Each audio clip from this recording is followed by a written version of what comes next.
I'll just do that all over again once we go live. All right. Looks like we are live. And welcome. So yeah, we are live on the G. All over again once we go live. I guess it got a whole. I guess it caught all that ahead of time anyway. So that's good. That's good because that means that I don't have to go through my whole introduction again. I guess. But yeah, can you all hear me? Okay. You hear me? Awesome. Awesome. You never know. When you get technology involved, you just never know what's going to happen. So, all right, I'm going to go ahead and share this little background thing I got. Hopefully you all can see it as well. Just this little background I got. Awesome. I think we have, it looks like it says we have a total of 5 participants. There we go. Jeremy Jackson, I see he's joining us as well. Jeremy, welcome, welcome, welcome. I'm just, yeah, awesome. Jeremy's out there. John Pham's there. Travis Wakefield, Jason Jones. Got a lot of J's today. Jason, Jeremy, John. And there's me and Travis. Welcome. Hey, Jeremy, what's going on? What's good out there, buddy? You're muted.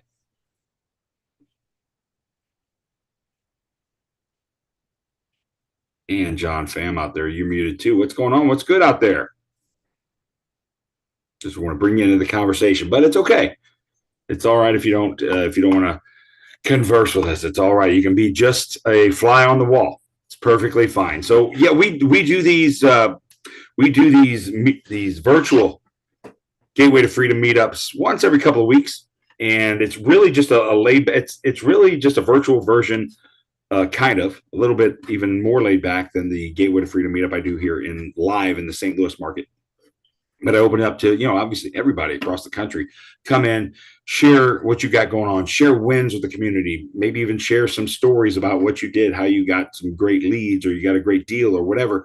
Share. That's what this community is all about. This community I'm building here through the Gateway to Freedom meetups and the conference that we'll be hosting in October. And I'm going to be releasing details on that here in the next couple of weeks as well.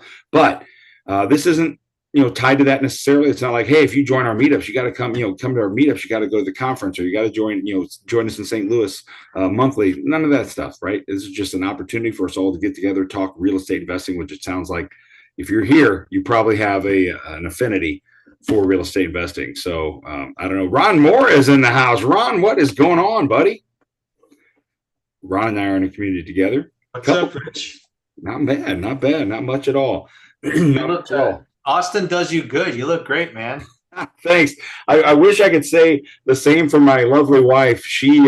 So Kim and I went down to Austin for the self-directed IRA summit. And while we were there, the deal was I would sit I would go to the conference and sit in there in the summit and do the heavy lifting. She got to hang out by the pool.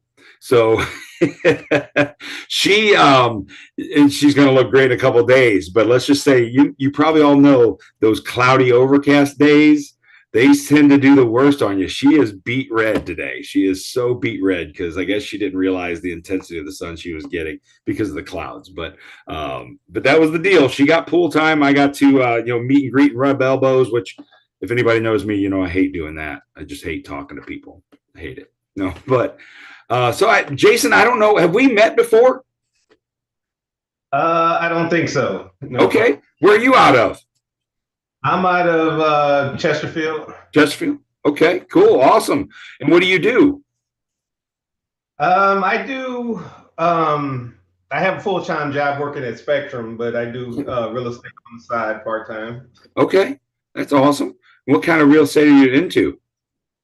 I have a couple of duplexes in U City and a single family in St. John. So. Oh, that's awesome, man. Good for you. Now, how long have you been dabbling?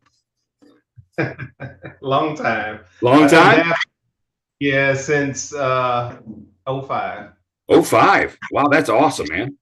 Fantastic. That's when I did my first flip, by the way. So I did my first flip in 2005. Or purchased it. It was late 2005 and got it sold in 2006, so early 2006. So that was a fun time. Fun time.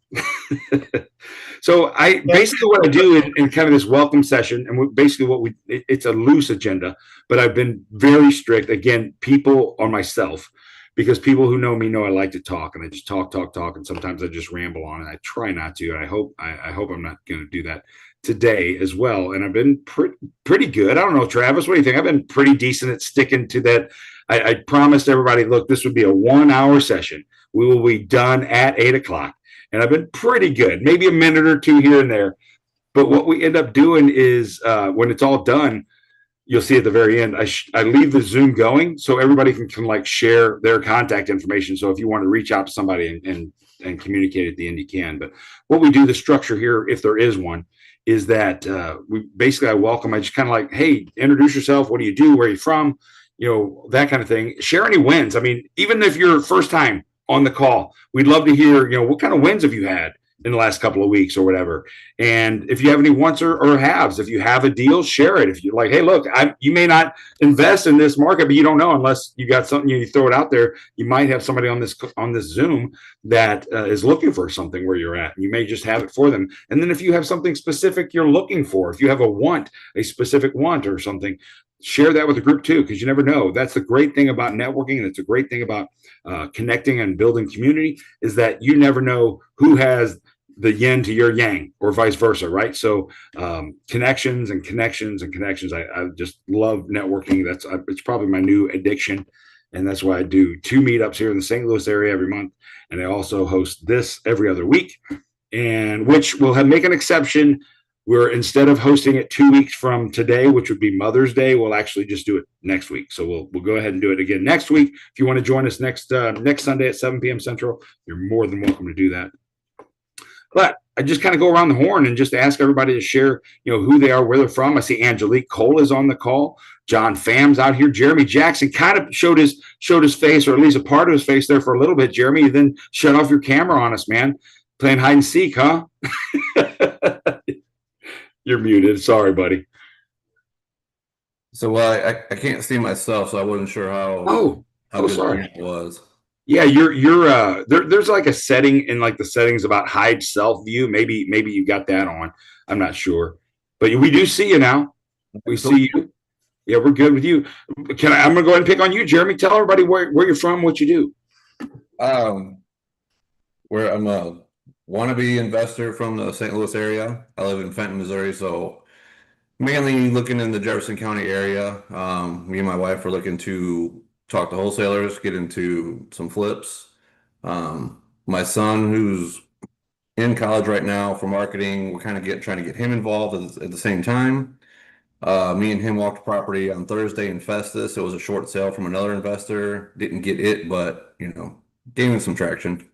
Sure. Absolutely. That's awesome, man. Thanks for sharing. We're glad to have you. I've known Jeremy and his wife for a couple of years now. And I'm glad. I'm always excited when I see you guys at our meetups and being here today. Thank you so much for your time, and glad you're here. Hopefully you can share and learn. What I'm here for. Yeah, thank you. Appreciate that. Nick Johnson's in the house. I said John Pham is already here. I'm gonna throw it out there to Nick Johnson. Nick, are you still out in Colorado? What's going on, buddy? Tell everybody who you are, what you do. No, I just got back. I think, is anybody else having a hard time hearing? Oh, can you hear me? A little bit. Maybe it's just me. It's not you. It's very faint. Okay, yeah, you got a faint microphone going on there, Nick. Let me see if I can get that fixed. Hold on. Yeah, not a problem at all.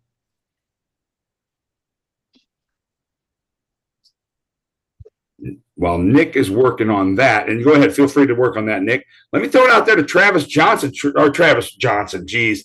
Travis Wakefield. I don't even know where Johnson came from. We don't even have a Johnson on the call, do we? No, I don't think so. Buddy, I'm so sorry. You're probably one of the longest persons I've known on this call right now, and I blew up your name. Tell everybody who you are, where you're from, what you do. I'm Travis Wakefield, and I'm a real estate investor since 2014. I started out wholesaling in 2014. I pretty much did that full time, as well as some fix and flips. until 2020 when I started buying rentals. And I've got rentals in Southeast Missouri, Farmington, Park Hills, Deloge, Bonne Terre, Sykeston, Cape. Dabble in the St. Louis market. Used to do a lot of wholesaling in the St. Louis market. I do property management. I'm a leasing agent for Mogul Realty in South City, full time, 4 or 5 days a week. So I'm all over South City all the time, and I manage all my own stuff. And so I'm surprised I still have hair. That's great. I was going to say, you've got so much free time. I mean, you're like the guy with the most free time I know. Thank you. Oh, man, it's good to see you. I You always too. love it when you show up, and you do often. I appreciate you, buddy. Thank you so much for being It's here. 1 hour, but it's a fun hour. Good. Yeah, that's what I want people to get out of this. I want them to say, dang, that was a lot of fun. I want to come back. All right, Nick, what'd you think, buddy? You get that fixed? Well, you tell me. Yeah, I think so. You all right. better? I just got my little portable mic with me, so no, Fantastic. I got back in town Wednesday, That's and the story, I had a tornado take the roof off my building, so I had to find a place to move, and then I went to Iceland and Norway. And while I was gone on those trips, my mother fell and broke her hip, so when I came back, I had to run out there to help her out. So I just got back just a couple days ago and kind of got everything put where it needs to be, and time to get rolling again. that's good. Now, just to clarify, you didn't go to Iceland and Norway to look for a new place to live, right? No, I wanted to go to Iceland for 30 years, and 2 years ago I did genealogical studies, and my whole family tree is in Norway. So I said, on Iceland, it's only like a 2-hour flight over to Norway. So let's go see where my family was from. That's awesome. Hopefully you got a lot of that in. I did. It was a lot of fun. So you sent me a lot of pictures. I've seen a lot of pictures. Man, it looked like a great trip. It definitely was, but I've been doing this real estate work has been on the back burner for 6 or 8 weeks now. Yeah. And So now I'm it's getting time to turn that ready to burner on to run. heat, on to hot. Getting ready to run again. Good. Good All deal. right. And what do you do and where? I'm in South St. Louis, and I'm like doing wholesaling. Awesome. Awesome, buddy. Heck yeah. Now, Ron Moore, I'm going to pick on you because I see you next. Tell everybody who you are, what you do, and where you're at. What's going on, all? My name is Ron, and I live in Phoenix. Well, I live in the area of Phoenix, Arizona. I live in a town called Gilbert, which is about 30 minutes southeast of the Phoenix downtown. And I've been out here for almost 8 years, originally from the Chicago area, so Midwesterner. Actually went to college at Southern Illinois University in Carbondale, which is like a stone toss away from St. Louis. And Yeah, you did? I didn't know that. yeah. You never mentioned that to me, man. You were a Saluki? That's right. I was a Saluki. Yeah. Well, I still am a Saluki, basically. Well, yeah. That's awesome. So, been doing real estate investing a little over a year, and then started with fix and flips, and now moving into the commercial space, and also doing some private money lending and brokering. So, anyone that's other investors out there that are looking for funding, then I can certainly help them with any solutions that I can come up with. So it's been a fun ride so far, and I'm enjoying this journey. And I met Rich through one of our communities for private money, raising private money, and yeah, it's been cool. Yeah. Yeah, Ron's a good dude, everybody. He's a good guy. I'll vouch for him, since he's the outsider so far. No, I appreciate you being here, man. Thanks so much. I know kind of gave him I shot him a last minute text, said, hey, if you got nothing going on, join us out here. And he did. So I appreciate that, Ron. Thanks, buddy. The invite, Rich. Thank you. Yeah, absolutely. Angelique Cole, I see you out there. How are you? Hi, I'm good. I'm doing Good. really good. Yeah, tell everybody who you are, what you do, where you're based out of. Yeah, so I'm in Northern California. I have been investing in real estate since your conference in October. Nice. That's kind of where it got us like the push to get going and got my husband involved. And since October, we've opened 2 sober living homes. We have a men's home and a women's home. One more soon. We're in the process, probably the next couple months. It'll be open, our third one. And we have a house in Greenfield, Missouri, in Dade County that we purchased. That I looking to probably just get fixed up and sell.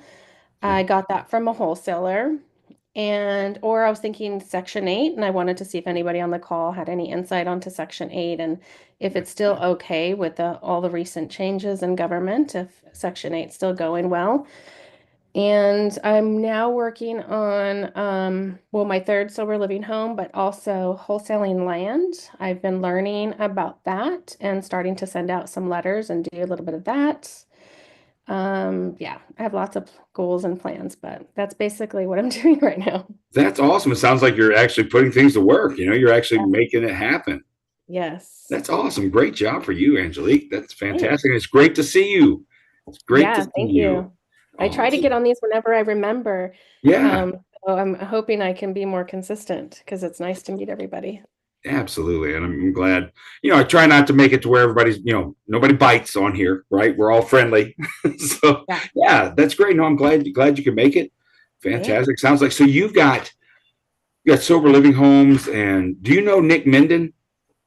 I don't think so. Okay. Yeah. I may have to put you in contact with Nick. Nick has some sober living homes in the St. Louis area as well. Well, I met somebody there at your conference, who, because at the time I was like, yeah, I'm thinking I hadn't opened a house, but my goal was sober living. And he wanted to partner with me and kind of run them. If I bought them and got them up and going, he'd just kind of run them because I was far away. So I'm thinking about it. And also at your conference, I won a TV. Oh, that was you. Was that from 4D? Yes. Oh, that was you. So they're holding it for me. So when I open my sober living, I have one item. I have a TV for my house. Right. That is awesome. That is fantastic. Yeah. Oh, that's cool that I'd never put the name together with who ended up winning it. So that's awesome that it was you. I did. And of course I had already flown out and I couldn't even take it on the plane if I wanted to, but I was like, shoot, I'm home in California. And she was like, don't worry about it. We'll save it as long as you need. Awesome. That's so fantastic. Maybe for my sober living, that's my push to open one up. Yeah, exactly. You got to put that TV to use. Yes. Exactly. That's awesome. Well, thanks for joining us. I'm glad you could make it tonight. Yeah. I've got John Pham out here. John, are you out there? Are you able to unmute yourself and talk? If not, that's all right. It's all good. But if you can, we'd love to hear from you. Yeah, what's up? My camera's not working today, but I'm out here in St. Louis, and I'm a contractor. Okay. I'm pretty new in real estate, trying to get out there and buy some properties. Yeah. I've done a couple of wholesaling. Okay. Just starting out there looking to buy. Hey, that's awesome, man. I love it. I love it when we have folks that are just starting out and they get in these things. That means you got that hunger, right? And you want to learn more. You want to learn from people that are doing it. Or you may meet other new people out here and you have something to bond over and learn together even maybe. But thanks for being out here, John. That's awesome. Now, how long have you been a contractor? For like 2 years. Okay. What kind of houses what kind of things do you normally do? Just remodel. I work for Nick. You probably know Nick. Okay, yeah, you work for Nick? Okay. I work for Nick. Okay. Yeah, I gotta get Nick out here, man. We gotta get Nick on this thing. No, that's great. That's great. You guys are keeping busy, I guess. Yeah, we got a lot going on. Sometimes that's awesome. I mean, if you got anybody to mentor you and show you how to do things, it's him. So that's awesome. I'm glad you got him in your corner. For sure. Absolutely. Did I miss anybody? Jason, you told everybody who you were and what you do, right? I feel like we started off with you, I think even. I don't know, but did I? Yeah. Yeah. Okay. Awesome. That's fantastic. Thanks, everybody. Appreciate you sharing all that information. Does anybody have a win that they had over the last couple of weeks like you'd like to brag about? And it's okay if you're telling the truth. We don't call it bragging on this thing. we like to, I like to celebrate everybody's wins. I know it's kind of weird, like, oh, I don't know these guys really well, probably, but I love celebrating wins and hearing about it. I know I didn't have anything to do with it. I just want to make sure that we recognize your wins and any little win you had, whether it was just, hey, I talked to a seller for the first time, or hey, I, whatever, I don't care. Overcame this certain objection that I always struggle with, and I finally overcame it. Whatever, anything like that's a win. I closed a $500 million deal. That's a win. I mean, there's no little win. What did anybody have any wins this last couple of weeks? Or recently, whatever you would call recently is fine with me. I didn't have a win, but I almost had a win today, but wholesaler kind of fucked me up on it. Really? What happened? Tell me a little about it. Well, I went to go look at this house in Florissant. I walked in and everything. I liked it, and I talked to the wholesaler. I was like, okay, we could go on a contract. And then she sends me her contract, and then she put 0 inspection day. And I was like, hey, can I get at least a couple of days for my lender to go out there and walk it, because my lender has to walk it before they approve it. And she was like, oh yeah, that's fine. I'll amend it, and then I'll send it over to you tomorrow morning. And then tomorrow morning is today, and then she shoot me a message like 5 minutes ago, and I was like, hey, sorry, I got a higher bidder, so I sold it to them. I'm like, it's like you almost, I don't know, that was pretty messed up, but whatever. You know what though? I'm honestly, I mean, those kind of things are kind of blessings in disguise, right? I mean, yeah, I mean, hopefully karma bites her in the ass for that, but it is what it is. It will. No, it will. I'm a believer in that. I'm a believer that people that do people dirty don't last in this business. I mean, especially like in this, and I know not everybody on the call is from the St. Louis area, but just for, if you're not, you probably have some areas where you are. St. Louis is a big little town, right? And it's not huge. It's not a huge town by any means, but it's a big little town. And the real estate investment community, somebody knows somebody, right? Somebody. So if that wholesaler's name, if you brought that name up to somebody, somebody on this call probably knows that person.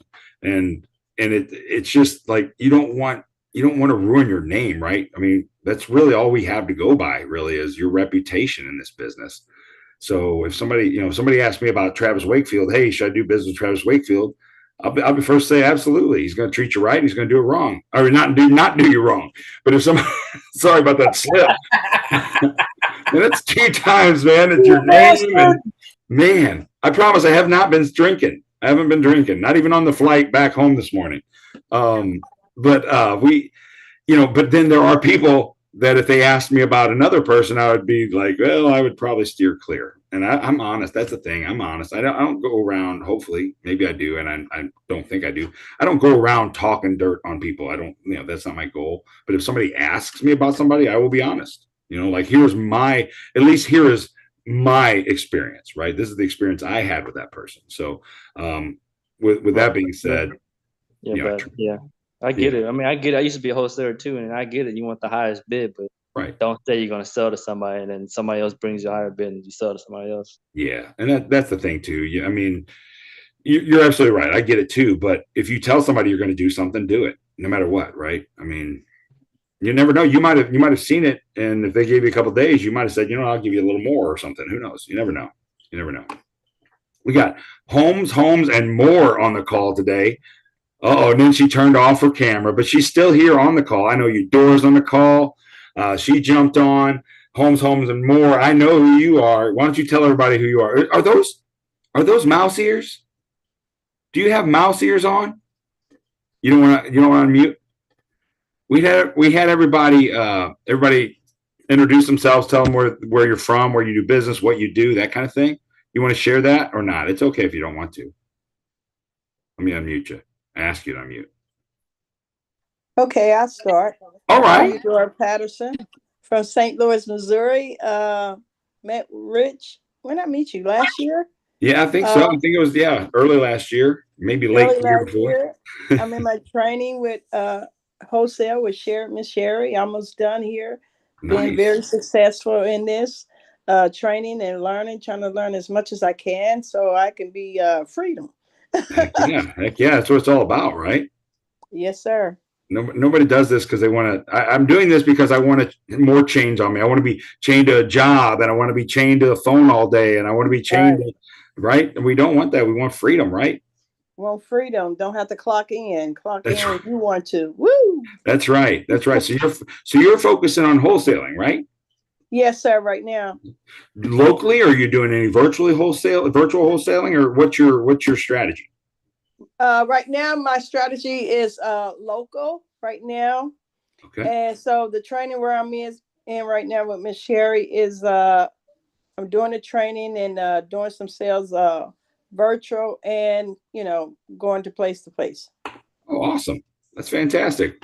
Well, I'm glad you could join us today. I always like it when you get on with us Thank you, or sir. come to our meetups and all that stuff. So I appreciate that. Thank Yeah, I you so appreciate you much. guys. Sure.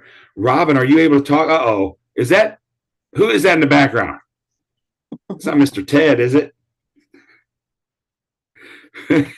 Sorry. Keith is on with us. Oh, you're muted still. You're still muted there, Robin. Well, There you are. hello, There hello, you are. guys. Are I'm you Robin. are you Hello, in Rich. Hey, Disney? Robin. I am. I am. Oh my gosh, you're joining us from Disney? What can I say? What can I Man, say? dedication. Way to go. Way to go. Well, hi, Dedication. guys. I am the CEO of Home Homes and More. I am a local investor in the St. Louis, Missouri market. Nice to meet everybody. Absolutely. And what kind of investing are you doing, Robin? Uh, I usually I'm a buy and hold. Usually buy them, fix them up, and rent them out. Fantastic. Fantastic. Awesome. Well, thanks for joining us. Was that Ted? Did you have Ted in the background?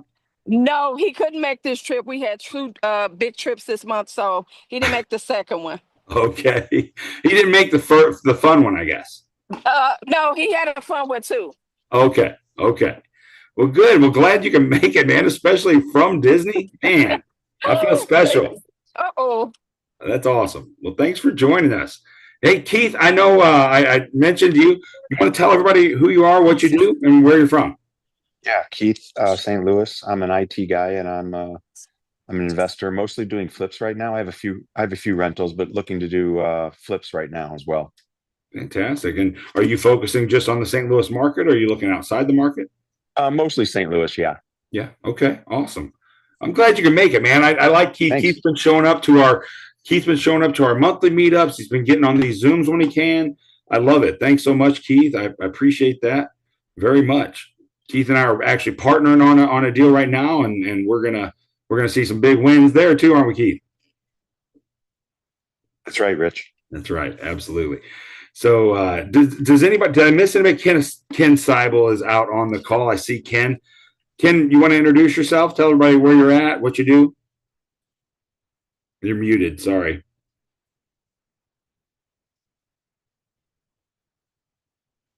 Okay. We'll come back to Ken. It's all good. Anybody else have any other wins? Hello? Oh, there he is. There he is. Ken Seibel, what's going on, man? Tell everybody where you're from, what you do.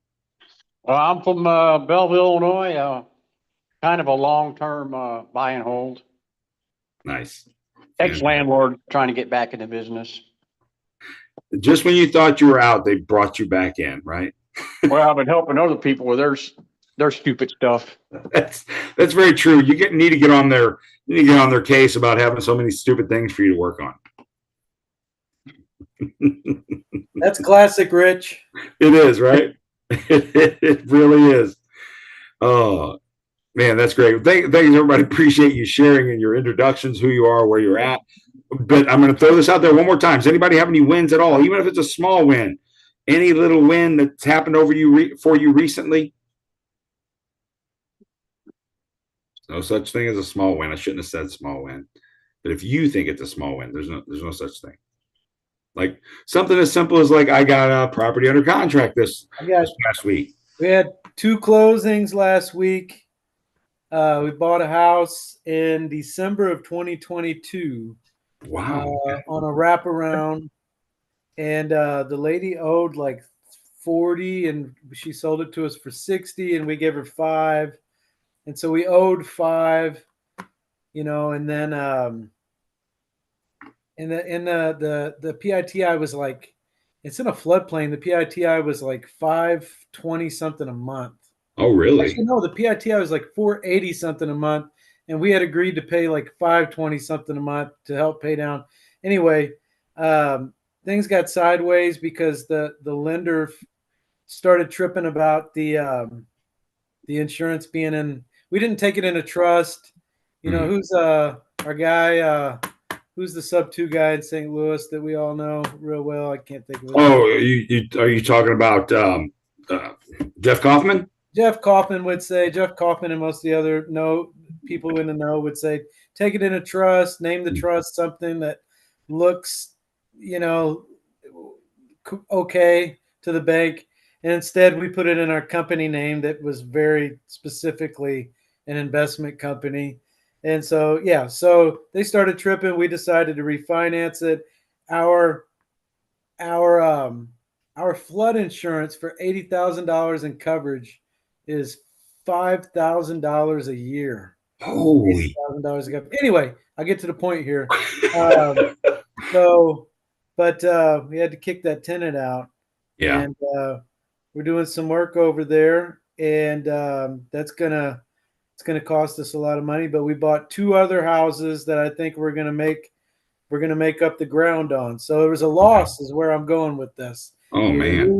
We were losing, you know, and then we're gonna flip these other 2 houses, and it'll be a win that will break even. Nobody else was talking, so I figured I would fill in the gap there with my monotonous drool. Oh, not at all, brother. I appreciate that. And you know what? I appreciate you sharing that specifically, because not a lot of people would share something like that, right? They'd be like, but that, I mean, it's the ebbs and the flows, baby. It's a roller coaster. It is. It is. We thought that house was a big win because of the PITI, and what happened is the tenants that were in there over the last 2 years probably brought the value down $30,000 or $40,000, and we're talking, you know, we're talking at 100 to 150,000 price range on these houses. So they killed our equity, but we'll make up the ground on these other 2 flips. We helped those people get out.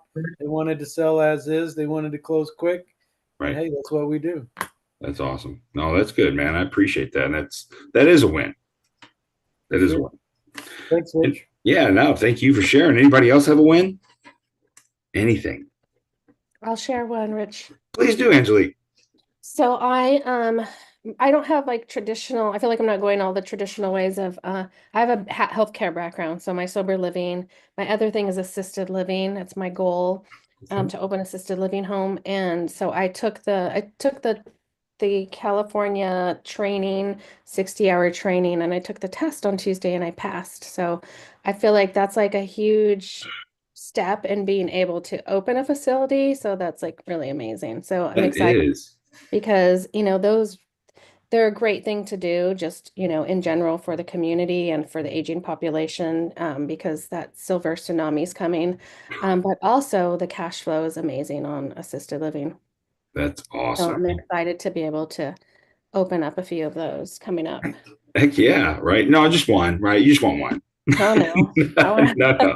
You got a whole slew of them, eh? I do. If I can find some investors, I'm working with a few people trying to tell them how good this is and how much money they'll make. Let's do it. Yes, fantastic. That's awesome. No, congratulations. That's awesome. Yeah. It really is. Man, that's awesome. Anybody else have a good win? Nobody have a win they want to share? I got a 3-bedroom house under contract for $17,500, and it doesn't need a ton of work. I mean, it needs some work, but not a ton of work. It's not like an $80,000 rehab. It's literally, we're going to be all in for, you know, 50-ish, 50, a little under 50, maybe a little over 50, but 50-ish. So that's, you know, what, 20 or 30, 32.5, I guess, would be our budget for the rehab on that one. So we just literally just got it under contract last Monday. So that's exciting. Keep on rolling. Anybody else at all? Any wins? Britt's on. Britt, if you're able to unmute yourself, introduce yourself, tell everybody who you are, where you're calling from, what you do. Hey everybody, my name is Brittany. I own Blueprint Construction, STL. I'm a general contractor and chimney sweep here in St. Louis, and I also started getting into flipping properties recently. Fantastic. That's awesome. So what are you hoping to learn today?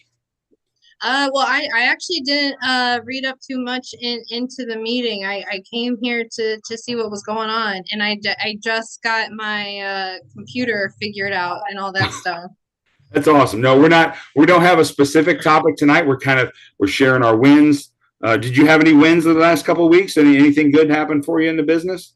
After I went to Rubicon, I did there was a few people that had said to go ahead and reach out to the people, like to the actual, agents themselves instead of using your own agent. And I did that, and I did get to go look at a property. But unfortunately it was swiped up from under me real quick. Oh, really? Was that the one you and I talked about? Yeah, it went that fast? It did. And somebody bought it for 40. Really? That's what you wanted to put the offer in on? I told them 40, and then after I saw it, I kind of lowballed them at 25, and she kind of laughed at me and told me to fuck off. Oh, wow. Oh my. And she's like, I'm taking it off the market today. She's like, if you were going to give me 40, they offered me 38. So she's like, you were a little bit higher, and I was like, well, let me go over the numbers. And she's like, nope, it's okay. Don't even bother. So I was like, all right. Wow. Well, there'll be another one. There will be, of course. I hope so. Somebody may have overpaid at 40. I mean, honestly, if it was gonna be for if it was gonna be for a rental property to hold, it would be actually pretty decent. I mean, I would say not fix any of the stuff in there, but if I was gonna go in and try to flip it and then sell it for that higher ARV, I had to do a lot of stuff in there.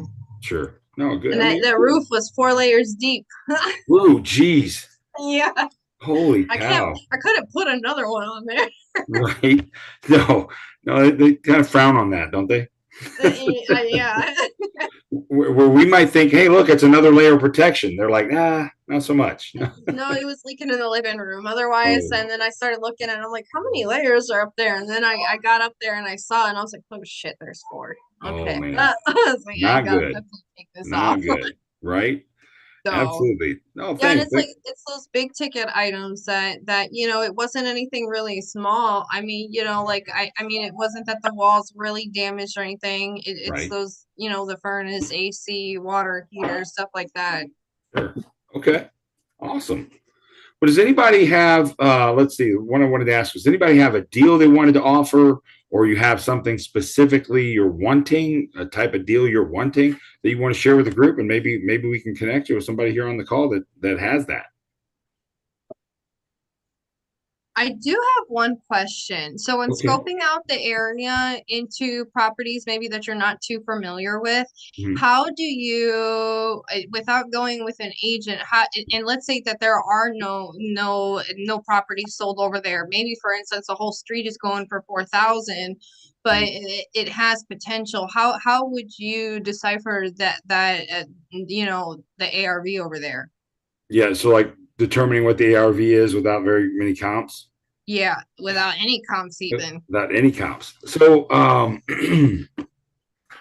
would I mean, I could tell you what I personally do. If anybody else wants to jump in and share what they normally do in a situation like that, I'd be more than happy to let's hear from other people. Anybody else? Otherwise, I mean, I could jump in and tell you. I would err on the side of caution. Yeah. How are you going to do that, Travis? What are you going to do? Yeah, the first thing I would do is anticipate the idea that if there are no comps, it's one of two things. Either the area is so desirable that nobody's selling anything, or the area is straight dog shit and nobody wants to buy over there. I mean, for example, let's say it could be dog shit, but there's potential. So, like, for example, if I could buy up a whole street and buy each house at 4,000 and then sell each one for 100,000, and I mean, so in those kind of situations, just be very, there's other ways to do things, right? I mean, there is the traditional, and again, if it's not a great neighborhood, you don't want to just go straight out with the 70% of ARV minus repairs. You go 60% or 65 maybe, or 55, depends on how bad the neighborhood is. But if you don't know what that ARV is, right? You're like, well, geez, I mean, yeah, you say 60% of ARV, but I don't know. That's the problem. I don't know the ARV. You can also, there's another way to calculate things, right? There's folks that, what I would do is try to find landlords in that area. Okay, so who's actually renting in that area? And this is a strategy a lot of people use, is those landlords know, or usually, especially if they're any at all sophisticated at all, they didn't just close their eyes, throw some darts at a dartboard, and it just happened to stick if they were lucky. But if they're sophisticated at all, they probably know what their net cash on cash rate of return needs to be to buy in that area. And how you calculate that, is your net annual income divided by your all-in price, right? So if you're renting, I'm just going to use stupid numbers. You're renting at $1,000 a month, making $12,000 a year, right? But minus your taxes, minus your insurance, minus your management fees, minus a maintenance. Some people will when you calculate this, you calculate like 10% for maintenance, 10% for vacancy or whatever. If you know the actual vacancy rate in that zip code or in that area, you use that. But if not, so you add all of that and subtract it from your annual income, right? And then you got your annual net operating income, right? You take that and you divide it by, okay, well, I bought the house and we were all in fixed up for $100,000, $50,000, whatever it might be. And then if you end up with a percentage that's within that range that somebody wants to buy, then you can buy it for that price as long as you can be all in for that price. So it's, if somebody says, hey, look, I need to get a 20% net rate of return, which usually means a little riskier of an area, right? If you're not in a risky area, you may want less rate of return. But if you're in a riskier area, they're like 20, 25% is what I need. As long as your net operating return divided by your all-in price is 20% or higher, then they would buy it at that price. So talk to them, just say, hey, look, if I was able to bring you a property that was fully rehabbed for that price that makes you in that 20%, would you be interested? And if they are, then you're good. You're golden, right? As long as they're a person of their word. Anybody else do it that way? Anybody else find it that way when you're struggling to find comps? Am I the only one? The other thing also is, so one of the strategies I'm working on right now is, I know, so everybody on the call or everybody on the Zoom knows what DSCR loans are, right? The debt service coverage ratio loans, right? And banks, for the most part, the rule of thumb, banks are different. Each bank's different, but for the most part, the rule of thumb is like banks will lend with DSCR loans on properties that have a ratio of 1.25, right? Or higher. So meaning as long as your rent will cover your mortgage, insurance, taxes, your property management, whatever, by 125%, it's 125% more than that, then they will lend on it. Does that make sense? That's what the 1.25 is. So if you're getting if you're getting $1,250 a month in rent, your debt service, your mortgage plus your insurance plus your taxes plus your property management fee, whatever, that can't be more than $1,000, right? Rule of thumb. Am I explaining that right? If anybody's doing DSCR loans, right? So I know a pocket that I'm investing in where I am killing it with that, because my DSCR percentage, my DSCR ratio number is like 1.35, 1.4, 1.5. Sometimes I've had 1.6, and that just makes it so much more attractive for end buyers that may want to buy that property, because it means it's really solid. It's going to cash flow much better than their debt service. Does that make sense? Anybody have anything to add on that they'd like to share? Or even if you want to call me out and say, Rich, that's a bunch of crap. It doesn't work like that.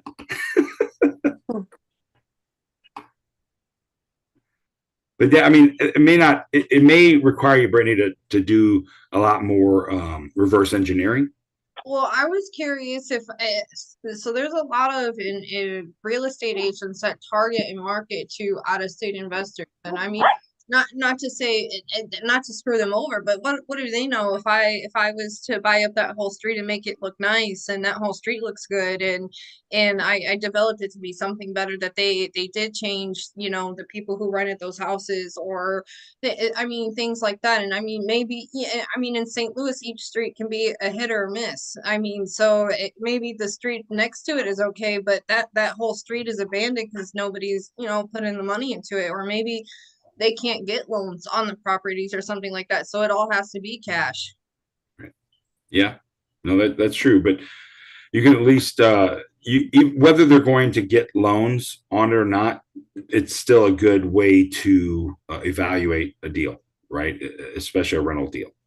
Is if the rent, if the you know, when you got the property all fixed up and occupied, if it's 125% of what the debt would be, because you can jump on any mortgage calculator. Like Ron just threw in the chat that DSCR loans you said are in the low sixes. Is that what it said? Yeah, so DSCR loans are in the low sixes. Heck yeah, man, Ron could help you out with those. You know, so if you pull up a mortgage calculator, you throw in your numbers, use the low sixes, like Ron's talking about, or you know, reach out to Ron, talk to Ron, like specifically what are the percentage rates, and I think it has, I'm going to let the experts talk more on how rates are determined on a DSCR loan, but you know, if you plug in those numbers, you can okay, cool. Then the mortgage part of that is going to be this amount, right? And then the taxes is this, the insurance is this a month, and you might need to even talk to an insurance agent and say, look, I'm thinking about buying this house. Can you let me know what it would be for insurance monthly or annually, and then just divide it by 12, right?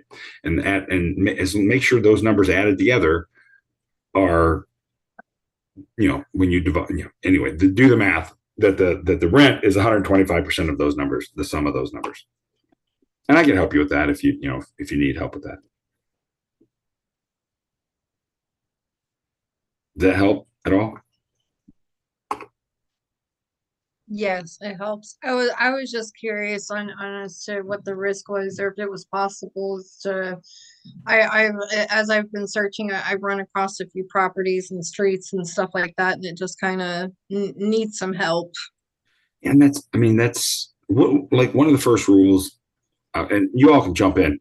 This is an open forum, right? This is an open forum. If you got experience and there's folks in this call that have been here a while, so your insight is more than welcome. But one of the first things I learned when I started educating myself on real estate investing is they always say, buy the ugliest house on the best street. Don't buy the prettiest house on the ugliest street, or even the ugliest house on the ugliest street, but stay away from the ugliest streets, right? And that's kind of the rule of thumb that you want to make sure you stick by, because we may want, right? And then, and as soon as you use the word want, right? I want this street to be a nice street, right? I want to fix up every single house on the street, make it a nice street. You're trying to force what you want into the system, and that is emotion, right? You got to keep emotion out of this business 100%. I mean, there's plenty of times, like I'll drive around, using the example here in the St. Louis area. North City is known as a rough spot, right? It's a rough area. I'll drive around North City heartbroken, just because I'll drive around looking at these beautiful old buildings. That's like, man, I wish I was a fly on the wall back in its heyday, and I could see the families having fun and doing their thing. And I wish I could hear the stories of what happened to this specific house that it got in such disrepair, right? But if it's on a bad street in a bad neighborhood, you can't throw $400,000 into it to fix it up and make it worth any more than what the market's telling you it's already worth. You know what I'm saying? I mean, does that make sense? Like, oh yeah, the ARV is going to be the ARV no matter how much you put into it. Well, I mean, completely understandable. But I mean, for instance, if you get a bunch of properties for let's say $2 to $4 grand each, obviously they're gonna need some work and stuff like that too. But I mean, with that being said, I was just curious if it was possible to bring those houses up and do that and maybe change it a little bit. There also has been a lot of money that has gone into the city, and they've kind of changed a little bit of things that have kind of slowly been going on. They're like just the last year, I think it was like $3.2 billion was brought into the city, and people are like, well, where is it going? And it's been brought into new development and stuff like that. A lot of out of state investors, people from out of the country even, that have gone and swooped up these properties and maybe even bought properties in not so good areas, but it's a lot of them that have gone in and kind of upped it a little bit higher, and maybe they even haven't done the remodel so good because they're not here to check and see what's going on, but they're still selling it for these absurd prices. Yeah, I mean, there's that opportunity. I'm not trying to shoot down your dream. I'm not. I'm just saying be careful. That's all I'm saying. Just be careful. Don't try to force what you want to happen or what you hope would happen. I mean, heck, you're talking prices that I know everybody else is like, what? There's no way. There's no way you could buy a house, right, Ron? Are there any houses out there in Phoenix that are or the Phoenix suburbs that you could buy for $2,000 to $4,000? Wait, $2,000 to $4,000, like just straight out buy? If three zeros, right? Yeah, three zeros. That's all we're putting on that number. I don't know, man. Maybe a dilapidated shed, but I could get you actually one of those. I mean, actually, I kind of looked at them. Some of them are, I mean, they got good bones. So some of them I would say probably tear down and maybe expand the yard or something. Or, I mean, yeah, I mean, most of them, full gut stuff like that. But I mean, the bricks are solid. The roof is good on some of them not. But I have a construction company, so I can fix all that. Right. It's at that point in this market, in my market, in the Phoenix area, the value is more in the land, especially the neighborhood and the community, because there's a lot of gentrification that's happening. Now there's I'll say some neighborhoods that have been issues in the past, but are changing now.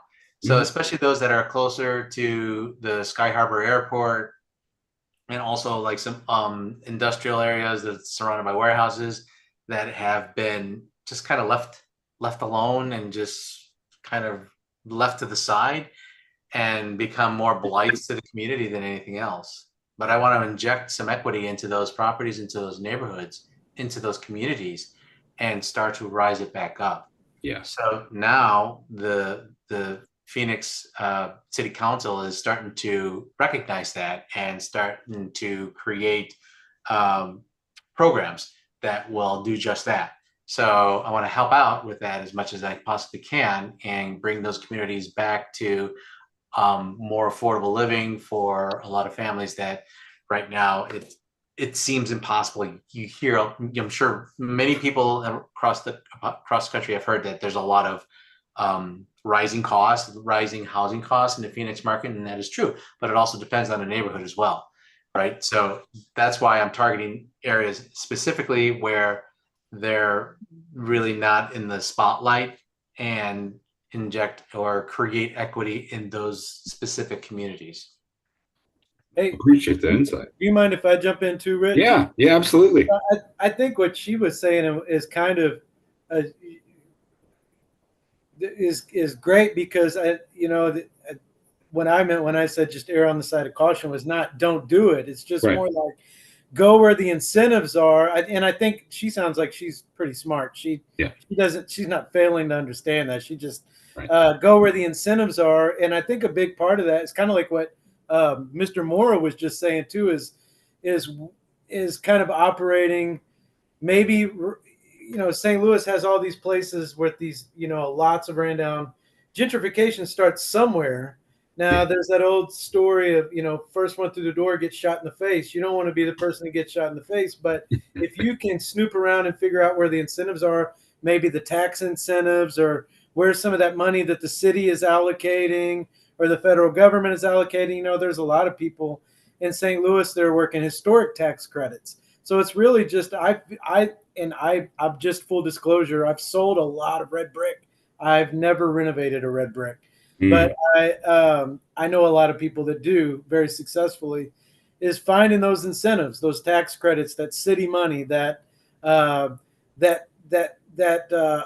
tip, that there's expansion going on, just north of Del Mar in such and such neighborhood, etc.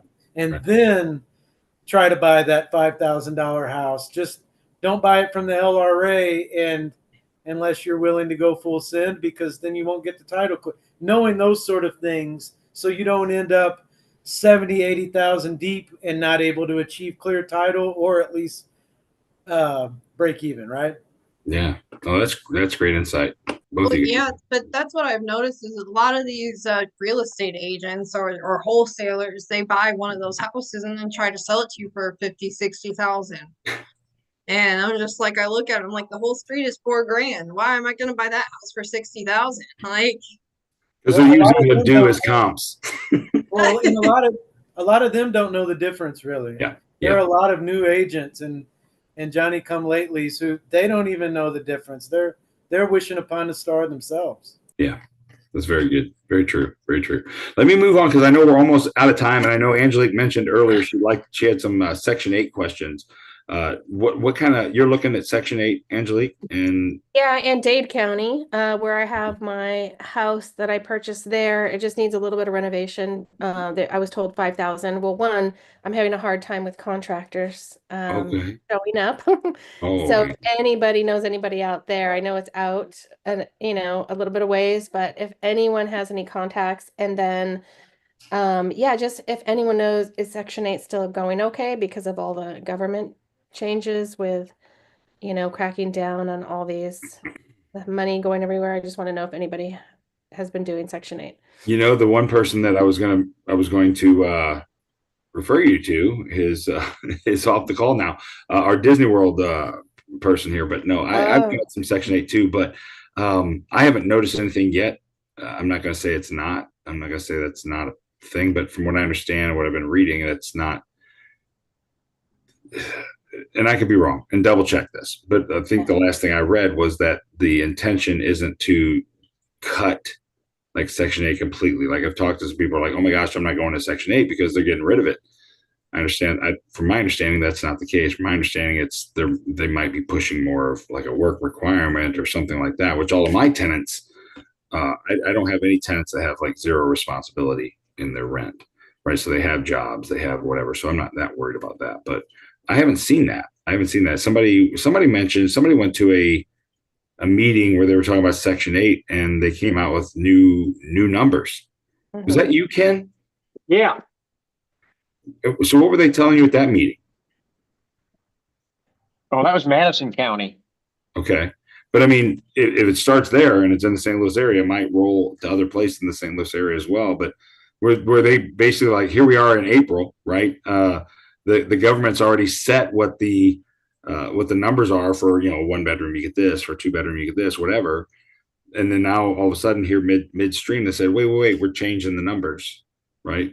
And yeah. I haven't personally felt that in St. Clair County where my Section 8 rentals are, but I mean, it sounds like there might be some of that going, but I mean, yeah, the other issue was the tenant, the lease was up and he wanted to do a rent increase and they denied him a rent increase because I think you're supposed to do it like 60 to 90 days in advance. Yeah. You got to watch. Yeah. That's the one big thing, Angelique. You do have to watch, like, because you'll sign that initial 1 year lease, right? Mm-hmm. And then they're going to want, I mean, you can't request a rent increase until that lease is up, right? But they also say you have to start that rent increase before that lease is up, right? So check. I would definitely work and talk with your county housing authority and just ask what the rules are on that, so you know. Okay. I mean, obviously you're months and months away from that if you're just now getting started on it, right? You want to make sure you get the first one signed, right? It's like, I want to get that first lease signed. Yeah, I just want to get this house, like, get the little fixes that need to happen done, and then either put it on the market or rent it for Section 8. So I don't have the link with me right off the top of my head, but if you Googled like small market FMR, fair market rent, it takes you to like a HUD website where you can look, like you can drop down At the top, there's like maybe let me see if I can do this real quick, folks. If you got a second, I know we're dang it. I was all talking about how I am going to finish at 8 o'clock exactly.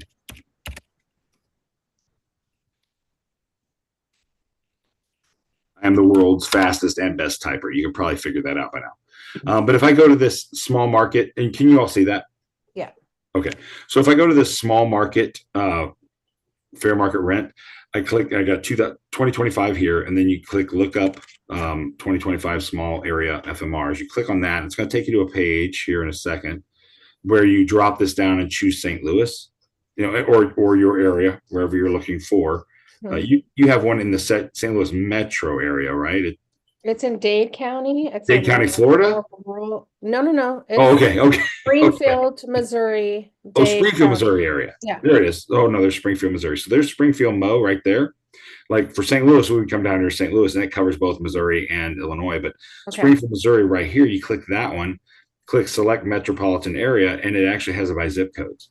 So you look at your, whatever the zip code is. I don't know what that zip code is down there, but you would just simply look across. Like here's your efficiency apartment. Here's your 1 bedroom, 2 bedroom, 3 bedroom, and then of course the 4 bedroom over here.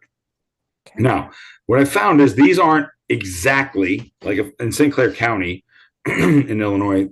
The numbers aren't exactly what are shown here. These are the I'm trying to remember the term. These are the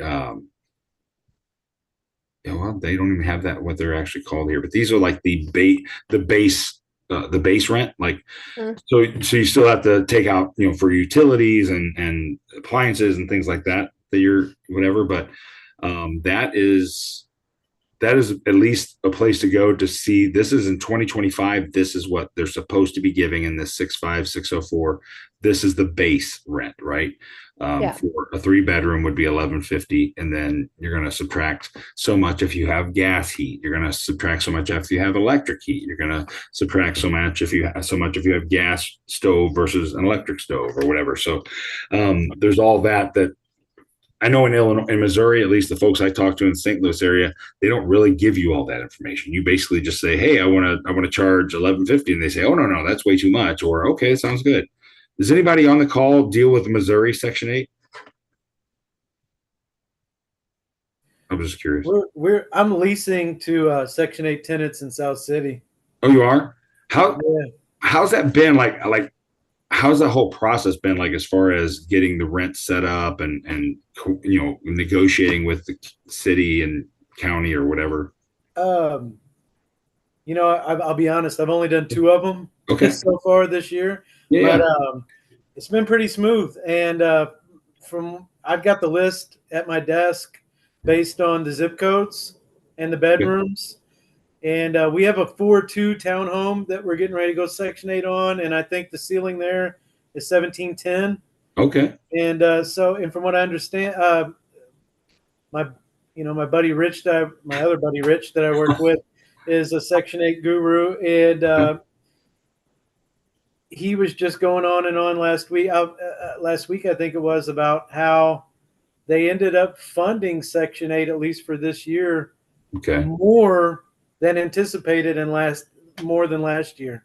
So I'll be honest, I don't know a ton about it, but the 2 that I've done this year with the voucher and everything and the inspection went pretty seamless. And one of them was a continuation, and one of them was a lady that was bringing her voucher from a 2-bedroom to a 3-bedroom, different zip codes, and it was pretty seamless.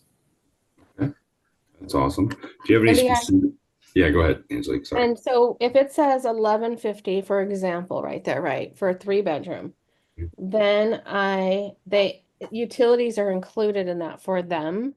So that's why I'm deducting, say, I don't know what utilities are, but say I'm deducting $100 for utilities. So they would actually pay me $1,050, and then I would pay the $100 utilities. Or simple. Yeah, I mean that is no, I get you. I get that. So let me show you what I know. Okay, so I'm gonna play with the zip code I know. 62206, let's just say. Okay. So I know this zip code, and 3-bedroom right here says 1550. I know I can get 1300 a month. Okay. I've got 2 brand new Section 8s that came on this year as well, and I was able to get 1300 a month. However, the utility allowance, let's call it that, right? The utility allowance is based on a 3-bedroom house. You know, it has a whole, at least the sheet we get. I don't know if all areas have that. They give you a sheet that shows you, okay, if you have electric heat, you deduct this amount. If you have gas stove, deduct this amount. Deduct this amount for water. Deduct this amount for trash. Deduct this amount for sewer. Whatever, for anything that the tenant is responsible for. Like if you're responsible for all utilities, you would get the full 1550, from what I understand.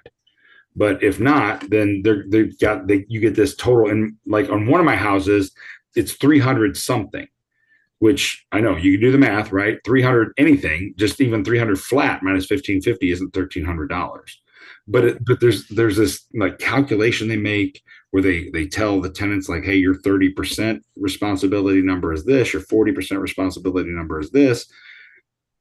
And at least where I created a spreadsheet that basically said, look, I want 1300 a month in rent. They are responsible for this amount. The utility allowance is this amount, and it calculates if that falls into like their 30% plus the 15 or whatever however they decide it. But it says, yes, this would work, or no, that number wouldn't work. So now I have to calculate, okay, well, if I wanted 1300, would 1250 work? Would 1200 work? Whatever. And I found, that as I'm evaluating tenants, their income plays a role in like that 30% responsibility number, that 40% responsibility number. That's not the response. I mean, whatever that number's called, that plays in. Can they actually pay the 1300 a month I'm wanting, because based on that. So this whole calculation thing. So it's not as easy. And I'm not saying what Travis said is wrong.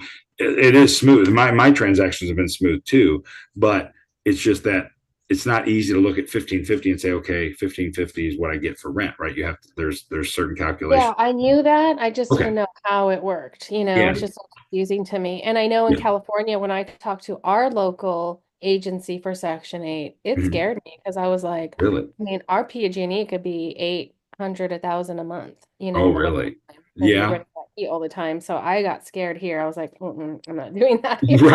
Right.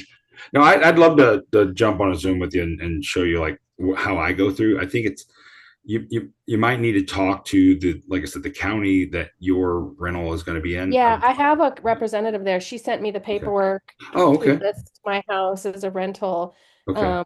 So I have somebody I can definitely call back and Okay. ask. Yeah, I would ask just because I have some friends that also do Section 8 rentals in like the county, St. Louis County, and they said they don't get any information. Like literally, they don't get the 30% number for the potential tenant, the 40% number. They don't get like what that rental allowance is. They're just basically said, here. It's kind of like the IRS, right? It's like, we know what you owe in taxes. You tell us what you think you owe, and we'll tell you if you're right or wrong, You right? have to know this. Yeah, right. And so it's like, you tell us what you want to get for rent for this house, and we'll tell you if you can have it or not. Almost going in blind, right? And it blew my mind. Like, I can't believe you can even do that. But with I'm lucky enough that in our area, it's like I at least get that sheet that tells me what all that stuff is, so I can be more educated when I go and say I want 1300 a month in rent. They could say, okay, this makes sense. The math adds up. Okay, yeah, you can have it, right? Anybody else have a take on that?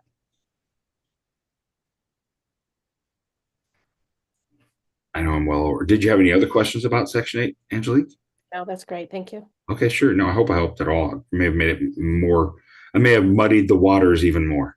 No, it's okay, because now I'll call back and just for that county and just like get more clarification. Because I also feel like, I don't know, sometimes when I talk to different agencies for Section 8, I feel like they all have a little bit different.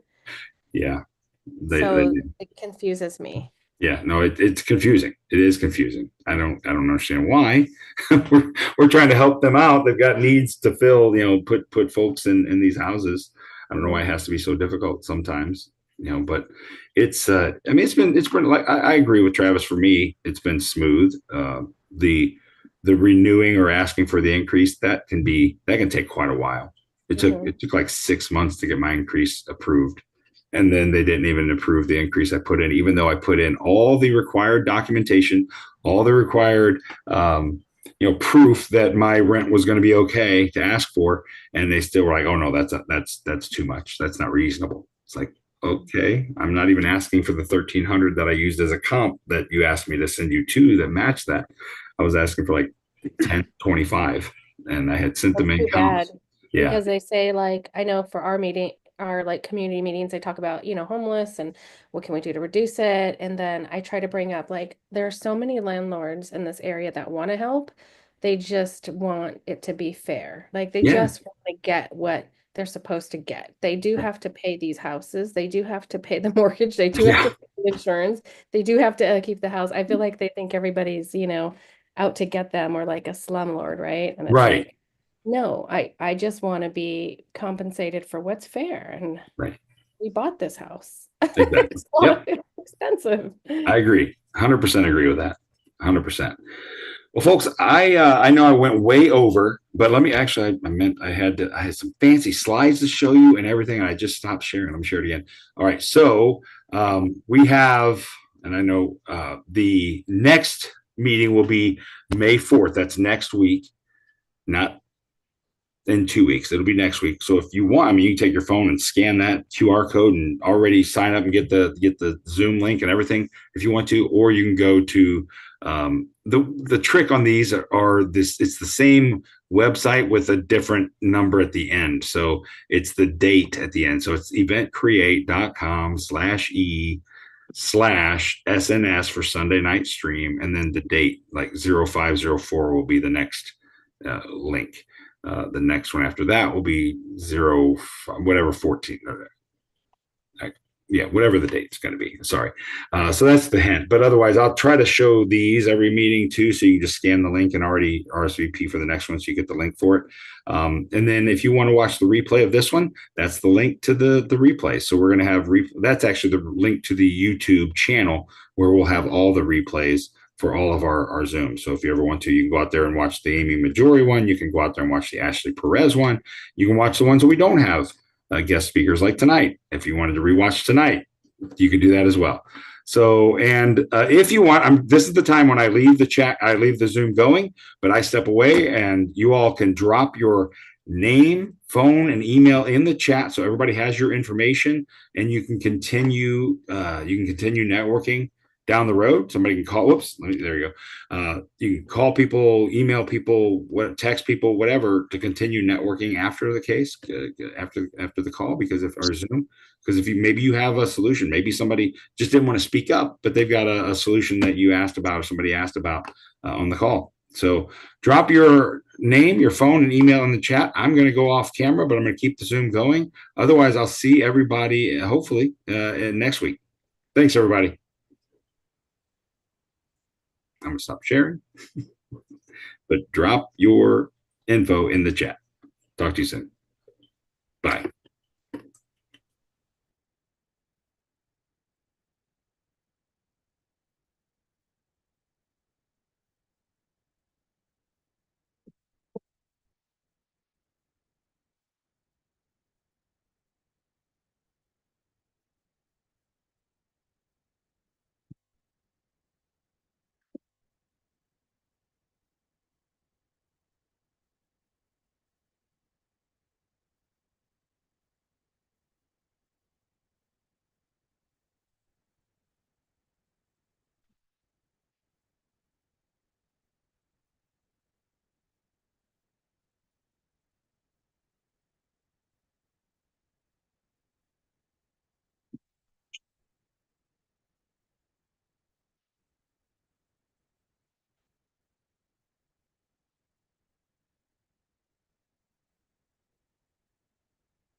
All right. Did everybody get the numbers and emails they wanted to get?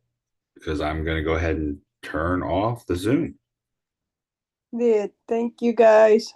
You're welcome. Thanks a lot, Eudora, for being here. Hopefully you come back. Yes, sir.